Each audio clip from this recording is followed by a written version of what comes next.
Welcome to this journey of one of the most disturbing cases in recorded history in the remote hollows of Appalachia. Before we begin, I invite you to leave a comment about where you're watching from and the exact time you heard this story. We're interested in knowing where and at what times of day or night these documented accounts arrive. The autumn of 1900 settled over Pike County, Kentucky, with an unusual heaviness that locals would later describe as unnatural. Deep in the Cumberland Mountains, where morning fog clung to ancient ridges and valleys remained shrouded in perpetual twilight, the Hensley homestead sat isolated on 43 acres of unforgiving terrain. The property, accessible only by a narrow dirt trail that snaked through dense hardwood forest, had belonged to the family for 3 generations, carved from the wilderness by hands that understood survival meant silence. Pike County in 1900 represented one of the most remote regions in Kentucky, a landscape where federal authority rarely extended and local customs governed daily life with iron certainty. The Cumberland Mountains created natural barriers that isolated communities from outside influence, fostering a culture where families developed their own systems of justice, medicine, and commerce that operated independently of official oversight. In such places, survival depended not just on individual strength, but on understanding which secrets to keep and which neighbors to trust. The nearest town of any significance, Pikeville, lay 22 miles away via treacherous mountain trails that became impassable during winter months, when snow could accumulate to depths of 6 feet or more. Communication with the outside world occurred infrequently, usually when hardy souls made seasonal trips to trade goods or conduct business that could not be handled locally. Mail delivery was sporadic at best, relying on circuit riders who might appear every few weeks during favorable weather, carrying letters and packages between scattered homesteads. This isolation created opportunities for those willing to provide services that could not be obtained through conventional channels. In mountain communities where official record-keeping was minimal and family reputations were paramount, individuals who could solve certain problems discreetly found willing customers. The harsh realities of mountain life sometimes required solutions that existed outside the boundaries of conventional law and morality. Jeremiah Hensley understood these realities better than most. A man of 52 years with weathered features that spoke of decades battling mountain winters, he had inherited not just land, but knowledge passed down through generations about how to survive in a place where conventional rules did not always apply. His grandfather, Ezekiel Hensley, had established the family homestead in the 1840s after arriving from Virginia with skills in metalworking and a understanding that prosperity in the mountains required more than farming. The Hensley property centered around a modest log cabin built in 1847, its construction reflecting both practical mountain architecture and subtle modifications that served specialized purposes. The building featured unusually thick walls with multiple hidden compartments built into the structure itself. The foundation incorporated a sophisticated drainage system that directed water away from the building while creating channels that could be used for other purposes when necessary. Most notably, the cabin's design included sight lines that allowed occupants to observe approaches from multiple directions while remaining concealed themselves. Behind the main dwelling stood a collection of outbuildings that appeared typical for a mountain homestead, but incorporated features that served additional functions. The smokehouse contained chambers that could preserve more than meat, with temperature and humidity controls that allowed for long-term storage of various materials. The root cellar extended far deeper than necessary for food storage, with stone-lined chambers that maintained constant temperatures and provided secure storage for items that required protection from both elements and discovery. But the most distinctive feature of the homestead, the one that would eventually draw unwanted attention from the outside world, was the well. Located approximately 50 yards from the main cabin, this structure had been constructed by Ezekiel Hensley during the early 1850s under circumstances that were never fully documented. Unlike typical hand-dug wells common to the region, this one descended to an extraordinary depth that local estimates placed at nearly 80 feet, far deeper than necessary to reach the abundant water table, in an area where natural springs were plentiful. The well's opening measured 6 feet in diameter, lined with carefully fitted stones that formed a perfect circle. Each stone had been selected and shaped with precision that suggested the work of someone with considerable masonry experience. The stones themselves were not local limestone common to the region, but harder granite that had been quarried elsewhere and transported to the site at considerable expense and effort. This choice of materials indicated that the well was intended for more than simple water supply. The construction featured sophisticated engineering that was unusual for frontier building projects. The stone lining included drainage channels that connected to the surrounding soil, allowing water to flow into the well from multiple directions while maintaining structural integrity. More significantly, the well was designed with internal ledges and chambers that created multiple levels within the structure, effectively forming a vertical storage and access system rather than a simple water source. What made the well particularly notable to the few neighbors within walking distance was its peculiar acoustic properties. When wind moved across its opening, it produced a low, resonant humming that could be heard for considerable distances. The sound varied with weather conditions and wind direction, sometimes creating harmonious tones that seemed almost musical, other times producing discordant notes that inspired unease in those who heard them.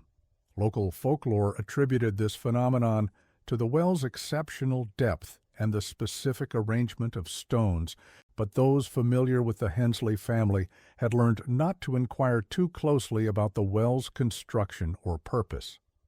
The acoustic effects were actually the result of careful engineering that created specific resonance patterns within the well's structure. The internal chambers and connecting passages formed a complex system that amplified and modified sounds in predictable ways. This acoustic engineering served practical purposes, allowing those familiar with the system to communicate over distances and receive information about activities occurring around the well even when not directly present. Jeremiah had inherited more than property from his grandfather and father. Along with the land came knowledge of specialized techniques and contacts that had been developed over decades of providing services to clients throughout the region. The Hensley family had established relationships with individuals and families who occasionally required assistance with problems that could not be addressed through conventional means. These relationships were maintained through careful cultivation of trust and absolute discretion regarding the nature of services provided. The services offered by the Hensley family were never advertised or discussed openly. Instead, information about their capabilities spread through carefully controlled networks of individuals who had personal knowledge of their effectiveness. Clients were typically referred by previous customers or approached through intermediaries who could vouch for both the family's competence and their absolute reliability in maintaining confidentiality. This system ensured that only those with genuine need and appropriate resources gained access to their services. Jeremiah's wife, Cordelia, 10 years his junior, possessed the kind of pale beauty that mountain women often carried, ethereal yet hardened by the demands of isolation. She had married into the Hensley family at age 19, bringing with her not just the dowry typical of such arrangements, but specialized knowledge inherited from her own family's traditions. The marriage, arranged by families who valued bloodlines and complementary skills over romantic affection, created a partnership that combined Jeremiah's technical expertise with Cordelia's understanding of herbal medicine and preservation techniques.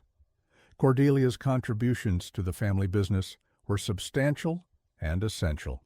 Her knowledge of plant-based chemistry allowed for the development of solutions that could accelerate decomposition when needed, or preserve materials indefinitely when circumstances required long-term storage. She maintained extensive gardens that appeared to neighbors as typical mountain herb plots, but included species that were rare and difficult to obtain, plants whose properties served very specific purposes in the family's specialized work. The couple's daily routine appeared unremarkable to casual observers. They maintained the facade of a typical mountain farming family raising crops and livestock sufficient for their needs while engaging in small-scale commercial activities that provided explanation for their modest prosperity.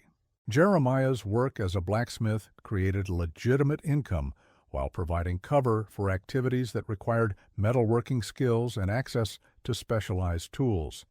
However, their actual schedule revolved around activities that occurred during hours when neighbors were unlikely to observe. Much of their most important work took place during pre-dawn hours or late at night, when mountain fog provided additional concealment and reduced the likelihood of unwanted attention. This nocturnal schedule required careful coordination and precise timing to ensure that their activities remained undetected by the few other families in the area. The isolation that defined life in Pike County during this period cannot be understated. The nearest neighbors, the Guthrie family, lived 4 miles away across a ridge that required more than an hour of difficult hiking to traverse. Other families were even more distant, creating a situation where the Hensleys could operate for days or weeks without any outside contact. This isolation was both protective and dangerous, providing privacy for their activities while leaving them vulnerable to threats that might arise from their line of work. Communication with clients required sophisticated methods that could operate across the distances and terrain barriers that characterized the region.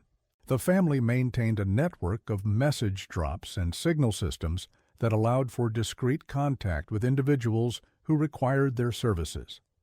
These communication methods had been developed and refined over decades, creating reliable channels for arranging meetings and coordinating activities without leaving evidence that could compromise either the family or their clients. The summer of 1900 brought changes to the established patterns that had governed the Hensley family's operations for decades. Jeremiah began receiving inquiries about services that were more complex and dangerous than their typical work. These requests came from individuals with connections to political and business interests that extended far beyond the mountain region, people whose problems required solutions that carried significantly higher risks than the family had previously undertaken. The nature of these new requests reflected changes occurring throughout Kentucky as the state's political and economic development created new opportunities for corruption and scandal. Prominent families involved in business and politics found themselves facing situations where conventional damage control was insufficient, requiring more permanent solutions to protect their interests and reputations. The Hensley family's reputation for effective and permanent problem resolution made them attractive to clients facing such challenges. However, accepting work from such powerful clients also created new vulnerabilities. Unlike their traditional mountain clients who shared similar backgrounds and understood the importance of mutual discretion, these new customers brought different expectations and considerably more resources to bear if their interests were threatened. The family found themselves dealing with people who viewed their services as business transactions rather than community relationships, creating dynamics that were less predictable and potentially more dangerous. Jeremiah's decision to accept increasingly complex commissions reflected both the substantial financial rewards offered and his confidence in the systems and methods the family had developed over generations. The underground infrastructure centered on their well had been designed to handle larger and more complex operations than their typical work required. The cave system that connected to the well provided extensive storage and processing capabilities that could accommodate the scale of work these new clients required. The cave system itself represented decades of careful development and improvement. Natural limestone formations beneath the Hensley property included multiple chambers connected by passages that had been enlarged and modified to create a sophisticated underground facility. These chambers provided controlled environments for various types of work with natural water flow that could remove evidence while maintaining the security and concealment that their operations required. Access to the cave system was carefully controlled through the well, which served as both entry point and security barrier. The well's design included mechanisms that allowed it to be secured against unauthorized access while providing legitimate cover for the comings and goings necessary for underground operations. The acoustic properties that had attracted neighborly attention also served as early warning systems, alerting the family to approach by strangers or changes in activity around their property. By late summer 1900, the family was conducting operations that involved clients from Louisville, Lexington, and other Kentucky cities where political and business scandals could have statewide implications. These operations required more complex logistics and longer preparation periods than their traditional work, placing new demands on their time and resources while creating additional security concerns that had to be carefully managed. The increased scale of their activities necessitated changes in their daily routines and security procedures. Jeremiah began making more frequent trips to distant towns for supplies and equipment that could not be obtained locally, absences that required careful coordination to maintain the appearance of normal farming activities. Cordelia expanded her cultivation of specialized plants and began developing new preservation methods that could handle the larger volumes and different requirements of their expanding operations. In the late summer of 1900, a traveling preacher named Cornelius Wickham arrived in the area as part of his circuit through the mountain communities. Wickham, a Methodist minister from Lexington, had been making these journeys for nearly 15 years, bringing religious services to families who might otherwise go months without formal worship. His practice was to spend several days with each family he visited, conducting services while learning about their needs and circumstances.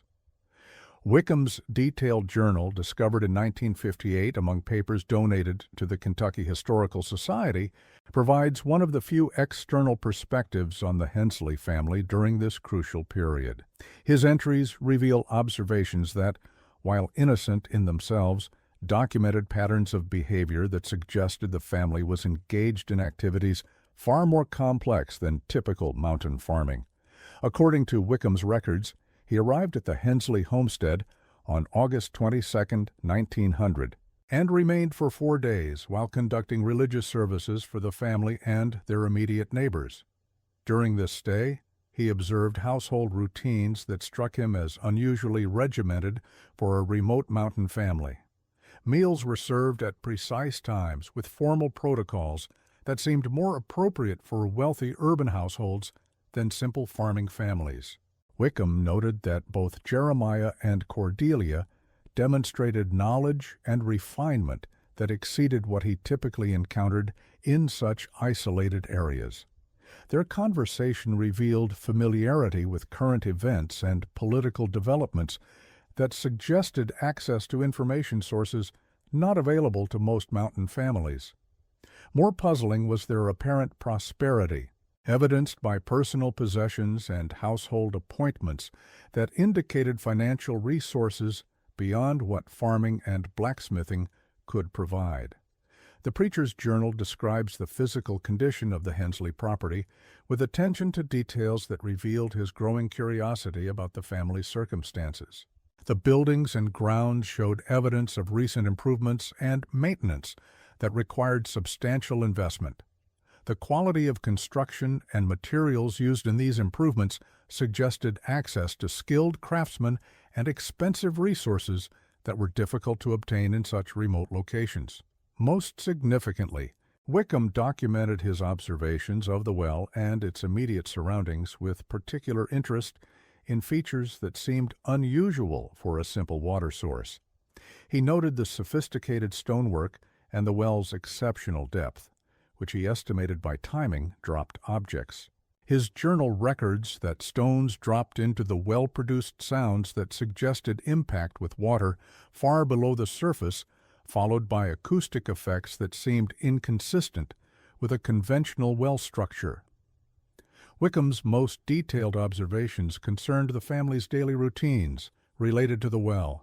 He recorded that Jeremiah visited the well every morning precisely at dawn, and every evening at dusk, carrying with him a wooden bucket and remaining there for periods that seemed excessive for simple water collection. The preacher timed these visits and noted that they lasted exactly the same duration each time, long enough to recite 3 complete prayers as he calculated it. What disturbed Wickham more than these rigid routines was the reaction of both husband and wife when he expressed curiosity about the well's construction and history. According to his journal entry, dated August 24, 1900, when I inquired about the remarkable depth and sophisticated stonework of their water source, both Mr. and Mrs. Hensley exhibited marked changes in demeanor. Their responses became guarded and evasive, and I observed Mrs. Hensley's hands trembling as she served refreshments. Mr. Hensley stated only that the well had been constructed by his grandfather according to family tradition and served their needs adequately. The preacher's offer to bless the water source, a customary practice during his visits to mountain families, provoked an unexpectedly strong response. Jeremiah declined with unusual firmness, explaining that the well required no such intervention and that family traditions governed its use. This response struck Wickham as particularly odd, since mountain families typically welcomed religious blessings for important aspects of their daily lives, especially water sources that were essential for survival. Wickham's journal also documents his observations of nighttime activities around the Hensley property that seemed inconsistent with typical farming routines. On 2 occasions during his stay, he was awakened by sounds of activity outside the cabin, voices speaking in low tones, the movement of heavy objects, and what sounded like construction or excavation work. When he inquired about these activities the following mornings, both Jeremiah and Cordelia claimed no knowledge of unusual sounds and suggested that he might have been hearing natural night sounds that were unfamiliar to someone not accustomed to mountain environments. More puzzling were Wickham's observations of visitors who arrived at the property during his stay. On August 25th, 2 men appeared at the homestead during late evening hours, arriving on horseback despite the difficult terrain and darkness. These visitors did not approach the main cabin, but proceeded directly to the area around the well, where they remained for approximately 2 hours before departing the same way they had come. When Wickham mentioned seeing these visitors, Jeremiah explained they were neighbors who had come to discuss farming matters, though their behavior and timing seemed inconsistent with such a mundane explanation. The preacher's final journal entry regarding his stay with the Hensley family, dated August 26, 1900, reveals his growing unease about what he had observed. While Mr. and Mrs. Hensley have been gracious hosts and attentive to religious instruction, I cannot shake the impression that their household operates according to purposes and schedules that extend far beyond simple farming. The sophistication of their property improvements, their unusual prosperity, and their guarded responses to innocent inquiries suggest involvement in activities that they prefer not to discuss with outsiders. Wickham's departure from the Hensley homestead marked the beginning of what locals would later refer to as the quiet time, a period of approximately 6 weeks during which no one in the immediate area reported seeing or hearing from the family. This extended absence of contact was not entirely unusual for mountain families, who often became reclusive during periods when intensive work required their complete attention. However, the complete lack of any signs of normal activity eventually raised concerns among their few neighbors. The isolation that typically protected the Hensley family's privacy now worked against them as their prolonged absence attracted unwanted attention. Neighbors who had respected their desire for solitude began to worry that something might have happened to them, especially as autumn weather made travel and communication more difficult. The possibility that the family might be in distress overrode the usual mountain custom of allowing others to manage their own affairs without interference. During this period of silence, several unusual events occurred that local residents later connected to the Hensley disappearance. Travelers using the trail that passed near the homestead reported strange sounds emanating from the property during nighttime hours. Not the typical sounds of human activity, but mechanical noises that seemed to involve heavy machinery or construction work. These reports were puzzling because no such equipment had been observed on the property during previous visits. More disturbing were accounts from hunters who had ventured into the forest areas surrounding the Hensley land during this period. Several reported discovering areas where the earth had been disturbed by extensive digging, with soil and vegetation patterns that suggested large-scale excavation work. When these hunters attempted to investigate more closely, they found their access blocked by newly constructed barriers and warning signs that claimed the areas were dangerous due to unstable ground conditions. The pattern of these disturbances suggested organized activity involving multiple people and substantial equipment, far beyond what the Hensley family could have accomplished alone. The scope and sophistication of the work indicated involvement by individuals with access to significant resources and specialized knowledge. This evidence suggested that whatever was occurring on the Hensley property during this period involved outside parties with capabilities that exceeded those of a typical mountain farming family. Local law enforcement during this period consisted of a single county sheriff whose territory covered hundreds of square miles of difficult terrain. Sheriff Obadiah Crane, based in Pikeville, was a competent lawman but lacked the resources to monitor activities in remote areas unless specifically alerted to problems. The mountain culture of self-reliance meant that families were expected to handle their own difficulties without outside intervention, making official involvement rare except in cases of obvious violence or theft. However, the extended silence from the Hensley homestead eventually prompted their closest neighbor, Silas Guthrie, to take action. Guthrie, a man of 61 years who had known the Hensley family since his childhood, understood mountain customs, but also recognized when unusual circumstances required departure from normal protocols. His decision to check on the family reflected both neighborly concern and an intuitive understanding that something was seriously wrong. Guthrie's journey to the Hensley property on October 18, 1900, required considerable effort and planning. The 4-mile distance across ridge terrain demanded most of a day for travel, especially for a man of his age navigating difficult mountain paths.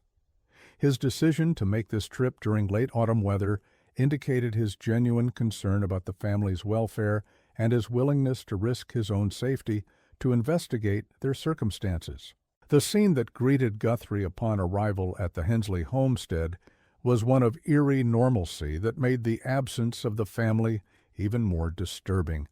The property appeared well maintained and orderly, with no obvious signs of violence, theft, or hasty departure.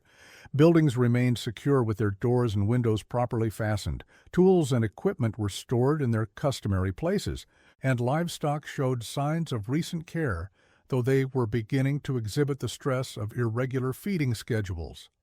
What immediately struck Guthrie as wrong was the quality of silence that enveloped the property. Mountain homesteads, even when temporarily unoccupied, maintained characteristic ambient sounds: wind moving through structures, animals shifting and feeding, the natural settling of wood and stone. The Hensley property felt suspended in an unnatural quiet that seemed to absorb rather than reflect the normal sounds of his approach. Guthrie's systematic examination of the buildings revealed conditions that deepened his concern about the family's fate. The main cabin's interior, visible through gaps in shuttered windows, appeared orderly and undisturbed. Personal belongings remained in their accustomed places, and there were no signs of struggle or frantic packing. A partially consumed meal sat on the kitchen table, the food dried and spoiled but not yet decomposed beyond recognition, suggesting abandonment within the previous several days. The condition of the family's livestock provided additional clues about the timeline of their disappearance. The animals, 2 cows, several pigs, and a small flock of chickens, showed signs of hunger and stress, but were not yet critically malnourished. This condition indicated that they had been cared for until recently, probably within the last week, but had since been left without adequate attention. The animals' behavior also suggested they had not been traumatized by witnessing violence or sudden disturbance. Most puzzling to Guthrie was his examination of the well area, which showed evidence of recent and significant activity that seemed inconsistent with normal water collection. The ground around the well was churned with footprints from multiple individuals, and the wooden covering that normally protected the opening showed signs of having been removed and replaced repeatedly. Several large stones that had previously formed a decorative border around the well's base were missing, apparently moved elsewhere, for purposes that were not immediately apparent. Dark stains marked the earth near the well's perimeter, concentrated in patterns that suggested deliberate activity rather than accidental spillage. These stains had soaked into the soil to considerable depths and produced a distinctly metallic odor that intensified when disturbed. Guthrie, despite his limited experience with such matters, recognized the characteristics of blood that had been spilled in substantial quantities and allowed to coagulate before attempts were made to clean it up. More disturbing was the discovery of personal items that clearly belonged to members of the Hensley family scattered around the well area. A woman's hair comb, recognizable as one that Cordelia regularly wore, lay partially buried near the stone border. Fragments of clothing, torn rather than cut, suggested struggle or violent removal. Most ominously, Guthrie found a pocket watch that he recognized as belonging to Jeremiah, its chain broken, and the timepiece itself damaged as if it had been forcibly removed from its owner. The acoustic properties that had long characterized the well seemed to have changed during the family's absence. The low humming that typically accompanied wind movement across the opening was replaced by different sounds, irregular creaking and scraping noises that seemed to emanate from deep within the structure. When Guthrie approached closely enough to listen, he detected what sounded like the movement of loose objects within the well, as if debris was shifting with water movement far below the surface. Most disturbing of all was an odor emanating from the well that was completely different from the clean, earthy scent typical of mountain water sources. This smell was organic and unpleasant, reminiscent of decomposition but mixed with chemical odors that suggested attempts at preservation or treatment. The intensity of this odor varied with wind direction and seemed to worsen as the day progressed and temperatures rose. Guthrie's mountain-bred practical sense warred with growing horror as he pieced together the evidence before him. The scene suggested that something violent had occurred at the well site, involving the Hensley family and resulting in their removal from the property. However, the organized nature of the cleanup efforts and the sophisticated methods apparently used to conceal evidence indicated involvement by individuals with resources and knowledge far beyond what would be available to typical mountain criminals. Unable to locate the family and increasingly disturbed by what he had discovered, Guthrie made the difficult decision to depart before nightfall and seek help from authorities in Pikeville. His journey back to his own homestead required him to travel mountain trails in near darkness, a dangerous undertaking that reflected the urgency he felt about reporting his findings. The following morning, despite his advanced age and the exhaustion from his previous day's exertions, he began the 22-mile journey to Pikeville to contact Sheriff Crane. Guthrie's arrival at the county courthouse in Pikeville on October 20th, 1900, created considerable attention among townspeople who rarely saw mountain residents making official reports to authorities. His disheveled appearance and obvious distress suggested serious circumstances that required immediate investigation. Sheriff Crane, recognizing the significance of Guthrie's willingness to make such a difficult journey, listened carefully to his account and began preparations for an official investigation. The sheriff's initial assessment of Guthrie's report identified several elements that elevated the situation beyond a simple missing persons case. The evidence of violence at the well site, combined with the organized nature of apparent cleanup efforts, suggested criminal activity involving multiple perpetrators. More significantly, the sophistication of the methods used to conceal evidence indicated involvement by individuals with specialized knowledge and substantial resources. Sheriff Crane's decision to organize an immediate investigation reflected both his professional competence and his understanding of the political sensitivities that might be involved. The Hensley family's reputation in the mountain communities was complex, with persistent rumors about activities that extended beyond simple farming. If these rumors had any basis, in fact, their disappearance might involve individuals whose exposure could create significant problems for local authorities. Crane's investigation party consisted of himself, Deputy Marshal Thaddeus Holbrook, and 2 local men familiar with the mountain terrain who could serve as guides and witnesses. The composition of this group reflected careful consideration of both practical and political factors, sufficient expertise to conduct a thorough investigation while maintaining discretion about sensitive discoveries that might emerge during their examination of the property. The journey to the Hensley homestead required most of a day due to difficult mountain trails and the necessity of transporting investigation equipment over terrain that was barely passable for horses. The investigation party arrived at the property during midday hours on October 21st, allowing maximum daylight for their examination while providing sufficient time for a thorough documentation of their findings. Their initial observations confirmed Guthrie's account of the property's condition and the disturbing evidence around the well site. However, the investigators' more systematic examination revealed additional details that painted an even darker picture of what had occurred during the family's final days. The sophistication of the crime scene and the methods used to conceal evidence suggested involvement by individuals with professional knowledge of criminal investigation techniques. Deputy Holbrook's examination of the main cabin revealed subtle evidence that the building had been thoroughly searched by someone familiar with concealment methods. Hidden compartments that the family had used to store valuables and sensitive materials had been accessed and emptied, indicating that whoever was responsible for the family's disappearance possessed detailed knowledge of their secrets and resources. This level of inside information suggested betrayal by someone the family had trusted completely. More ominous was the discovery that the family's financial records and correspondence had been systematically removed from the property.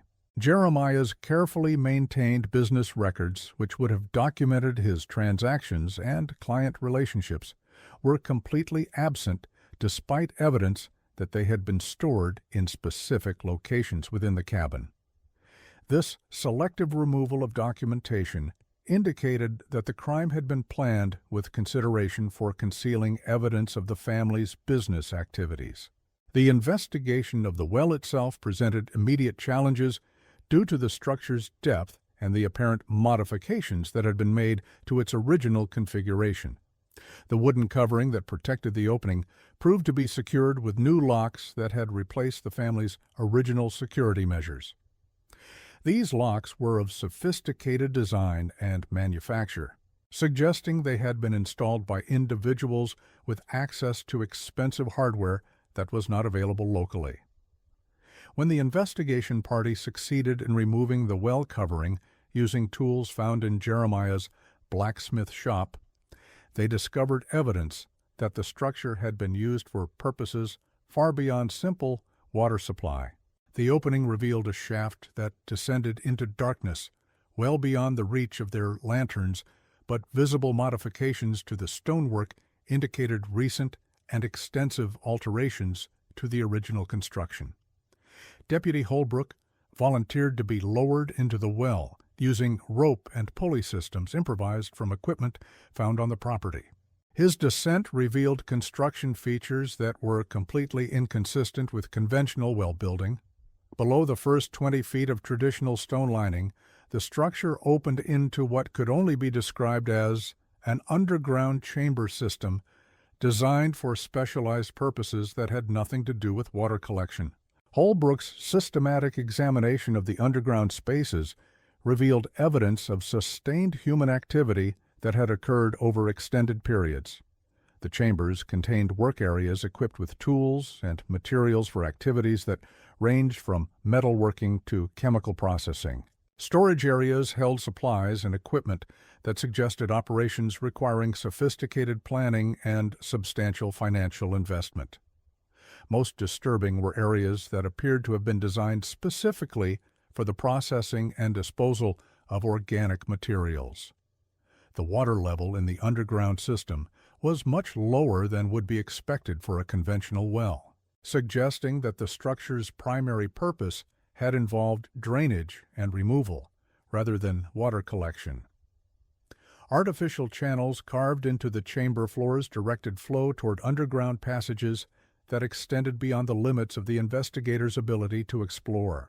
These drainage systems appeared designed to carry away liquid wastes while maintaining the security and concealment that the operations required. Most significantly, Holbrook discovered evidence that the underground chambers had been hastily abandoned, with valuable equipment and materials left behind in circumstances that suggested sudden interruption of normal activities. Chemical apparatus, metalworking tools, and processing equipment remained in place, but showed signs of recent use, followed by abrupt cessation of work.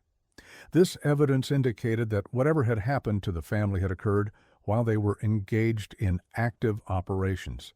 The materials and equipment found in the underground chambers suggested operations that required specialized knowledge and significant financial resources. Chemical apparatus included distillation equipment and processing materials that were expensive and difficult to obtain. Metalworking tools were of professional quality and designed for precision work rather than typical blacksmithing. Storage areas contained supplies that indicated operations involving substantial volumes and complex procedures. More disturbing was the discovery of human artifacts throughout the underground system that suggested the space had been used for activities involving multiple individuals over extended periods. Personal belongings, clothing fragments, and other items indicated that numerous people had been present in these chambers under circumstances that were not immediately apparent. The quantity and variety of these artifacts suggested operations involving many individuals over considerable periods of time. Holbrook's exploration of the deepest accessible portions of the cave system revealed evidence that profoundly disturbed the investigation team. In chambers located approximately 60 feet below ground level, he found what could only be described as systematic disposal areas where organic materials had been processed using methods designed to eliminate evidence completely. The sophistication of these disposal operations indicated knowledge of advanced decomposition techniques and access to chemical agents that could accelerate natural processes. The scope and organization of the underground facilities suggested that the Hensley family had operated what amounted to a commercial disposal service for clients requiring permanent elimination of various types of evidence. The infrastructure represented decades of development and substantial financial investment that could only have been justified by operations involving significant volumes and lucrative compensation. The sophistication of the concealment methods indicated clients whose discovery would have had serious legal and political consequences. Sheriff Crane's examination of evidence brought up from the underground chambers revealed artifacts that connected the Hensley operations to individuals and events extending far beyond Pike County. Among the items recovered were personal belongings that could be traced to prominent families throughout Kentucky, suggesting that the disposal service had attracted clients from the state's political and business elite. The implications of these discoveries extended the investigation into areas that could have statewide political ramifications. However, the most disturbing discovery came when Holbrook reported finding evidence of very recent activity in the deepest chambers.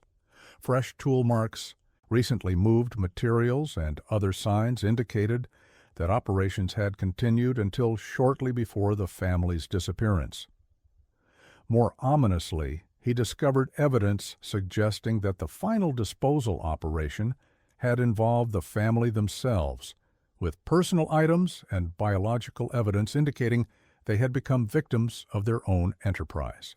The investigation party spent 3 additional days at the Hensley property, conducting systematic examination of all buildings and grounds while documenting their findings for official records. Their work revealed a property that had been operated as a sophisticated criminal enterprise disguised as a simple mountain homestead. The scope and duration of these operations suggested connections and implications that extended far beyond local jurisdiction and authority. During this extended investigation, the team discovered evidence of external involvement in the family's final operations. Tracks and equipment marks indicated recent presence of vehicles and machinery that could not have been operated by the family alone. The scale of apparent excavation and construction work suggested organized activity involving substantial resources and multiple participants with specialized knowledge and equipment. Most significantly, they found evidence that the property had been visited by law enforcement personnel before their own arrival. Fresh tracks, equipment marks, and other signs indicated that official investigators had examined the site and removed evidence before Sheriff Crane's party began their work. This prior investigation had been conducted with sufficient authority and resources to access the underground chambers and remove materials without local notification or coordination. The realization that their investigation was following rather than leading official interest in the Hensley case created serious concerns for Sheriff Crane and his team. The implications suggested that higher authorities were already aware of the family's activities and had taken action to control information and evidence related to their disappearance. This intervention indicated involvement by individuals with sufficient influence to direct official investigations without local cooperation or oversight.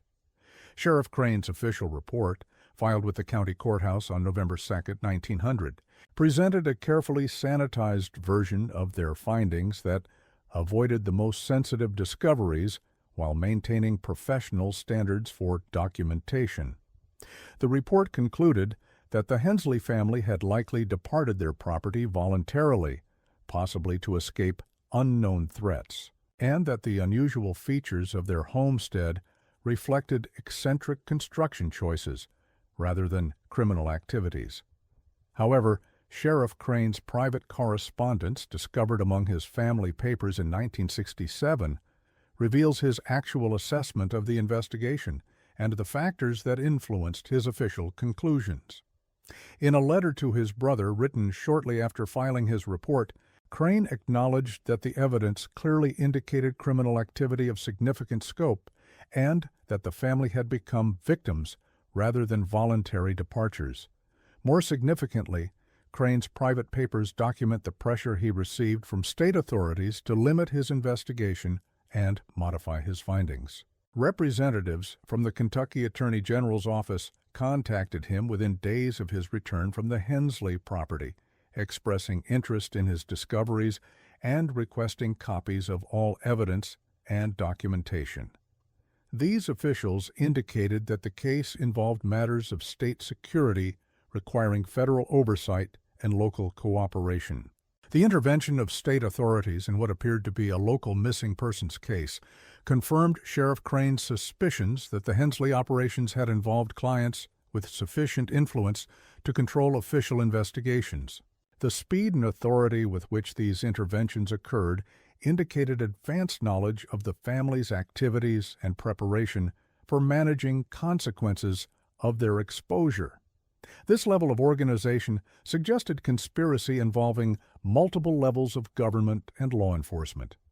Following the state intervention, Sheriff Crane was instructed to seal his investigation files and refer all inquiries about the Hensley case to state authorities. Local records were to indicate only that the family had disappeared under circumstances requiring no further local investigation. Physical evidence collected during the investigation was transferred to state custody, and access to the property was restricted pending completion of federal assessment of potential environmental hazards.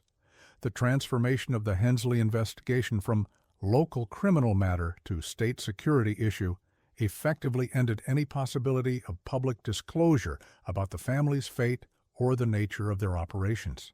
The systematic classification and removal of evidence, combined with official restrictions on information access, created a pattern of institutional suppression that would characterize the case for decades to come. In the years immediately following the investigation, several participants experienced consequences that suggested official displeasure with their involvement. Deputy Holbrook was transferred to duties in western Kentucky, effectively ending his law enforcement career in Pike County. Silas Guthrie, whose initial report had triggered the investigation, found himself facing tax assessments and property disputes that forced him to sell his homestead and relocate. These consequences sent clear messages to others who might be tempted to pursue inquiries into the Hensley case. The Hensley property itself was declared unsuitable for habitation due to unspecified environmental hazards and placed under indefinite restriction. Access was controlled by state authorities who cited ongoing assessment of potential dangers to public health and safety. The well that had been central to the family's operations was sealed with concrete and marked with warning signs indicating dangerous conditions that prohibited public approach. Local attitudes toward the case were influenced by official discouragement of discussion and unofficial warnings that excessive curiosity about the Hensley family might attract unwanted attention from authorities. Mountain communities that valued independence and privacy understood the implications of such warnings and adapted their behavior accordingly. The case gradually transformed from immediate concern to community folklore, as official pressure made serious discussion inadvisable. However, the systematic suppression of information about the Hensley case created its own problems, as rumor and speculation filled the void left by official silence. Mountain communities developed their own explanations for the family's disappearance, explanations that often came closer to truth than the sanitized official version. These informal accounts, passed through families and community gatherings, preserved details and connections that official suppression had attempted to eliminate. The persistence of unofficial interest in the case attracted periodic attention from researchers and journalists who recognized the discrepancies between official accounts and community knowledge. However, these investigations consistently encountered obstacles that prevented serious inquiry into the facts surrounding the family's disappearance. Academic researchers found their access to resources restricted. Journalists faced editorial pressure to discontinue their work, and private investigators discovered that their activities attracted official attention that could threaten their licenses and careers. The pattern of interference and suppression that characterized responses to inquiry into the Hensley case demonstrated the continued sensitivity of information related to their activities. Decades after their disappearance, the case remained sufficiently important to powerful interests to justify ongoing efforts to prevent disclosure. This persistence suggested that the implications of truth about the Hensley family extended beyond historical interest to current political and legal vulnerabilities. In 1958, nearly 60 years after the family's disappearance, renovation work at a courthouse in Lexington led to the discovery of documents that provided new insight into the scope of the Hensley operations and the reasons for official suppression of investigation. These papers, found sealed in a wall during construction work, included correspondence and financial records that documented connections between the family and prominent Kentucky political figures spanning several decades. The discovered correspondence revealed that the Hensley Disposal Service had been utilized by individuals whose exposure would have created scandals affecting multiple levels of state government. Clients included elected officials, business leaders, and professional figures whose careers and reputations depended on concealment of various criminal and personal activities. The scope of these connections explained the political motivation for suppressing investigation into the family's fate. Financial records included in the discovery documented payments to the Hensley family from accounts controlled by some of Kentucky's most powerful political and business interests.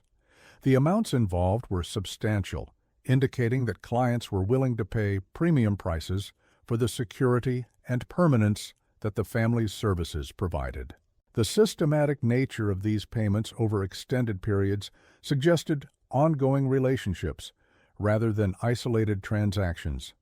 More significantly, the documents revealed that the Hensley family had maintained detailed records of their operations, creating documentation that could have provided evidence against their clients if discovered by hostile interests.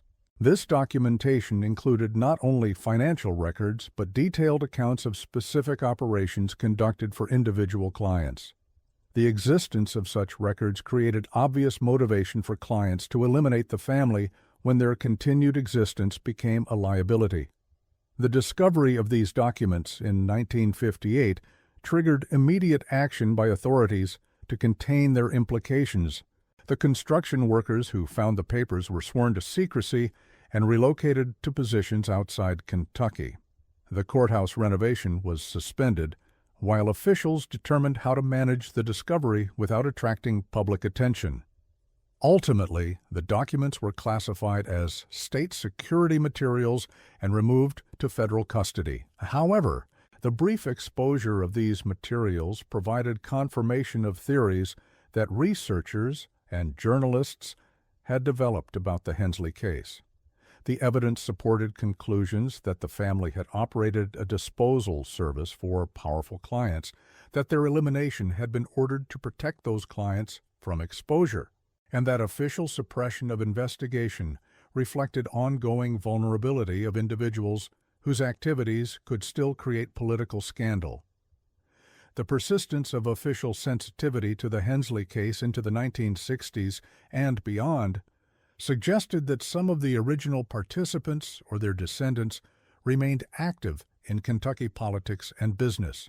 The continued classification of materials and restriction of access indicated that disclosure would still threaten current interests, making truth about the case as dangerous to reveal as it had been 60 years earlier.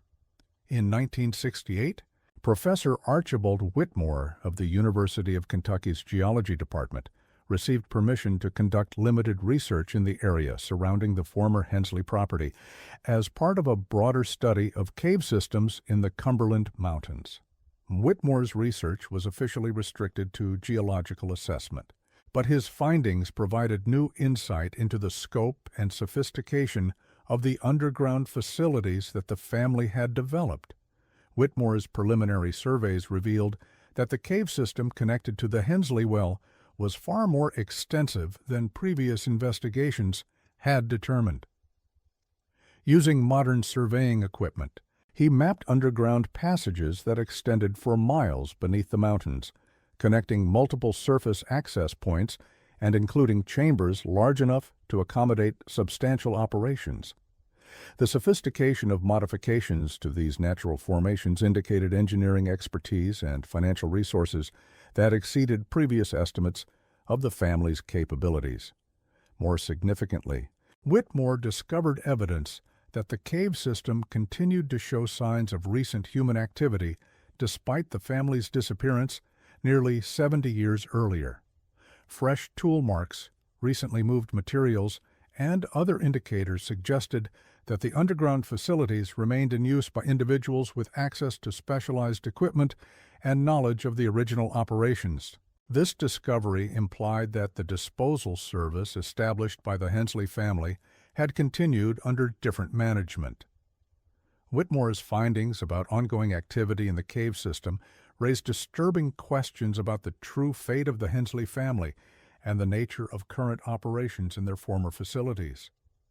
If the family had been eliminated to protect client security, their elimination might have been followed by continuation of services under management that provided better security for client interests.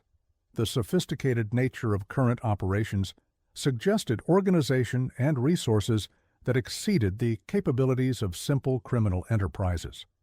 However, Professor Whitmore's research was terminated before he could complete his investigation into these discoveries. University administrators ordered suspension of his work, citing safety concerns and lack of proper permits for underground exploration. His equipment was confiscated and his research materials classified as restricted academic property. When Whitmore protested these actions, he was informed that his research had inadvertently encountered matters of national security requiring federal oversight. The termination of Whitmore's research and the classification of his findings demonstrated that sensitivity about the Hensley case extended beyond state politics to federal security interests. The involvement of national security apparatus suggested that current activities in the area had implications that transcended historical criminal operations. This escalation indicated that whatever was occurring in the former Hensley facilities had contemporary significance that justified continued suppression. Whitmore's subsequent attempts to publish his geological findings were blocked by university censorship and federal classification orders. His academic career suffered severe consequences as funding for his research was terminated and his teaching assignments were reduced to remedial courses that limited his contact with advanced students. The systematic destruction of his professional standing served as a warning to other researchers who might be tempted to investigate sensitive areas. The pattern of academic suppression that characterized responses to Whitmore's research demonstrated institutional coordination in controlling information about the Hensley case. Universities, government agencies, and professional organizations cooperated in restricting access to materials and limiting career opportunities for individuals who showed excessive interest in classified topics. This coordination indicated that sensitivity about the case extended throughout multiple levels of academic and government institutions. By 1970, the combination of official suppression, academic censorship, and professional consequences had effectively eliminated serious investigation into the Hensley case. Researchers understood that certain topics were prohibited regardless of their apparent academic merit. Journalists recognized that pursuit of classified stories could destroy their careers. Even local historians avoided the case, understanding that community knowledge was preferable to official attention. The success of this suppression campaign demonstrated the effectiveness of institutional coordination in controlling information when sufficient political motivation existed. The Hensley case became a template for managing sensitive historical events whose disclosure could threaten current interests. The methods developed for suppressing this case were subsequently applied to other situations where official secrets required protection from academic and journalistic inquiry. However, the very completeness of the suppression created its own problems, as the absence of legitimate information encouraged speculation and conspiracy theories that sometimes approached dangerous accuracy. Underground publications and informal networks developed their own accounts of the Hensley case, accounts that often included details that official investigators had attempted to classify. These alternative sources of information proved difficult to control and sometimes reached audiences that legitimate suppression efforts had failed to influence. The persistence of informal interest in the case reflected continuing community awareness that official accounts were incomplete and misleading. Mountain families that had lived in the area during the relevant period maintained their own knowledge about the Hensley family and their activities. This knowledge was transmitted through family stories and community traditions that proved resistant to official efforts at revision and control. Local folklore about the Hensley case included details about the family's operations, their clientele, and the circumstances of their elimination that corresponded closely to evidence that official investigations had classified. The accuracy of these informal accounts suggested that community knowledge was based on direct observation and reliable sources rather than speculation and rumor. This authentic information proved impossible to suppress completely despite official efforts spanning multiple decades. The survival of accurate informal accounts of the Hensley case created ongoing vulnerability for individuals whose protection had motivated the original suppression efforts. As long as community knowledge preserved details about client relationships and specific operations, the potential existed for disclosure that could revive old scandals and create new political problems. This vulnerability required continued vigilance and occasional intervention to prevent unauthorized investigation. In recent decades, the Hensley case has become a symbol of how completely historical truth can be suppressed when sufficient power and resources are applied to the task. The systematic classification of evidence, restriction of access, and professional consequences for excessive curiosity have created a silence that spans more than a century. The case demonstrates that some secrets can be maintained indefinitely when protecting them serves continuing interests. Today, the former Hensley property remains under federal restriction, officially designated as environmentally sensitive land requiring protection from human interference. The concrete monument marking the original well site has weathered decades of mountain seasons, but continues to serve its intended purpose of preventing access to underground areas. Warning signs and security measures discourage casual visitors while providing legal authority for removing more persistent intruders. The cave system that was central to the Hensley operations remains largely intact, despite official efforts to seal access points. Natural limestone formations resist attempts at permanent closure, and water flow continues to carve new passages that could potentially provide access to restricted areas. However, modern security technology monitors these areas, ensuring that unauthorized exploration is detected and prevented before sensitive areas can be accessed. The ongoing restriction of the area suggests that current activities continue to require protection from disclosure. Whether these activities represent continuation of services originally established by the Hensley family or different operations that require similar security, the persistence of federal involvement indicates that the site retains strategic importance that justifies continued investment in security and suppression. The institutional memory of agencies responsible for maintaining this suppression includes detailed knowledge of why the Hensley case remains classified and what disclosure might threaten. This knowledge is transmitted through secure channels to successive generations of officials responsible for maintaining security around sensitive historical events. The systematic preservation of institutional knowledge ensures that suppression efforts can continue indefinitely regardless of personnel changes. Local memory of the case has largely faded as original witnesses have died, and their descendants have moved away from the area seeking economic opportunities elsewhere. The combination of natural demographic change and official discouragement of discussion has reduced community knowledge to fragmentary stories that lack the detail and accuracy of earlier accounts. This erosion of local memory has reduced one source of potential disclosure while making official control easier to maintain: However, the physical evidence of the Hensley case persists in the landscape, despite official efforts to eliminate traces of their activities. Underground chambers carved from limestone formations remain largely unchanged by surface modifications. Drainage channels and structural elements continue to function as originally designed, preserving evidence of operations that occurred more than a century ago. The permanence of these physical traces ensures that complete elimination of evidence would require destruction on a scale that would itself attract unwanted attention. The Hensley case ultimately represents more than simply the disappearance of a mountain family involved in criminal activities. It demonstrates how institutional power can be applied to control historical truth when disclosure threatens continuing interests. The methods developed for suppressing this case have become models for managing other sensitive events, creating precedents that influence how official secrets are maintained across generations.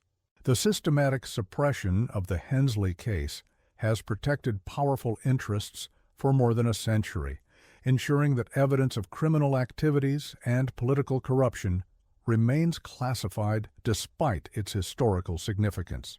The success of this suppression demonstrates that some truths can be buried permanently when sufficient resources and institutional coordination are applied to the task of concealment.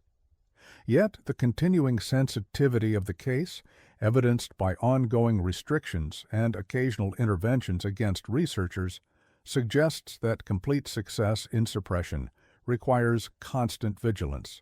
The potential for disclosure remains as long as physical evidence exists and institutional memory preserves knowledge of what occurred.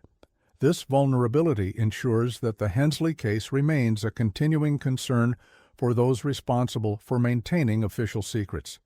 In the end, the macabre well of the Hensley family serves as both a symbol and a warning about the power of wealth and influence to control truth itself.